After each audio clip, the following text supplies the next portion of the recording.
Guys, এখন এই সকাল সকাল উঠেছি। সকাল না, তাও অনেকটা লেট হয়ে গেছে, মানে অনেকটা লেট করে ফেলেছি। কারণ কালকে সকালবেলা মানে কালকে শরীরটা ভালো ছিল না। কালকে না, সপ্তাহখানিক ধরে শরীরটা ভালো ছিল না, যার জন্য কালকে মায়ের বাড়ি গেছিলাম। তার জন্য না, মা বলছিল তাই গেছিলাম। যাই হোক, গেছিলাম তো ওষুধপত্র খেয়ে এখন আপাতত ঠিক আছি।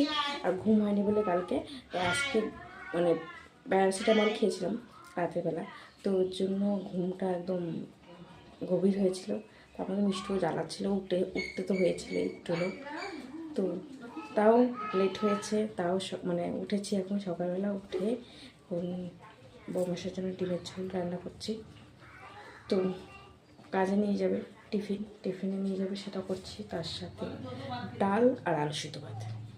আমার তো হেভি লাগে ডাল আর আলু সিদ্ধ ভাত। সাথে ডিম পেলে তো আরও ভালো লাগে, কিন্তু ডিমটা খাবো না। যাই হোক, সকালবেলা ডাল আর আলু সিদ্ধ ভাতটুকুই